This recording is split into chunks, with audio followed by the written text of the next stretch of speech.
ఆంధ్రప్రదేశ్‌లో సంక్షేమ పథకాలకు సంబంధించి ఆంధ్రప్రదేశ్‌లో సంక్షేమ పథకాలు అందాలంటే ఈకేవైసీ చేసుకోవాలని చెప్పేసి ఆంధ్రప్రదేశ్ ప్రభుత్వం చెప్పడం జరిగింది.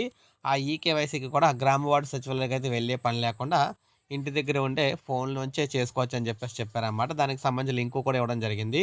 మీరు మీ ఆధార్ కార్డ్‌లో నేము, డేట్ ఆఫ్ బర్త్ మరియు అడ్రెస్సు తదితర వివరాలు అప్డేట్ చేసి ఉంటారు. కానీ ఆ వివరాలు ప్రభుత్వం యొక్క జీఎస్‌డబ్ల్యూఎస్ అంటే గ్రామ సచివాలయం, వార్డు సచివాలయం డేటాబేస్‌లో మారట్లేదనమాట.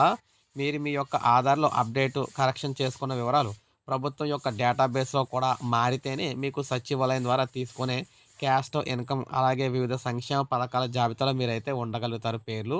ఆధార్‌లో మార్చుకున్న వివరాలు ప్రభుత్వం యొక్క డేటాబేస్ లేదా హౌస్ హోల్డ్ మ్యాపింగ్‌లో అప్డేట్ అవ్వాలి అంటే మీరు తప్పనిసరిగా ఈకేవైసీ అయితే చేసుకోవాలనమాట.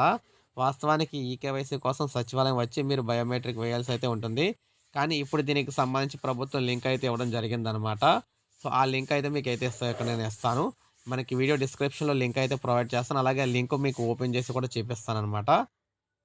సో, ఇదే లింక్ అనమాట. ఈ లింక్ మీకు వీడియో డిస్క్రిప్షన్‌లో అయితే ఉంటుంది. ఆ లింక్ ఓపెన్ చేసి ఈ విధంగా ఓపెన్ అవుతుంది. గ్రామ వార్డు సచివాలయం ఆంధ్రప్రదేశ్ ప్రభుత్వం అని చెప్పేసి సిటిజన్ సెల్ఫ్ ఈకేవైసీ అని ఉంటుంది.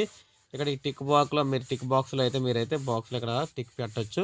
టిక్ పెట్టిన వెంటనే మీ ఆధార్ నంబర్ అయితే అడుగుతుందనమాట. మీ ఆధార్ నంబర్ ఎంటర్ చేయాలి. మీ ఆధార్ నంబర్ ఎంటర్ చేసిన తర్వాత ఇక్కడొచ్చిన క్యాప్చర్ అయితే ఎంటర్ చేయాలి.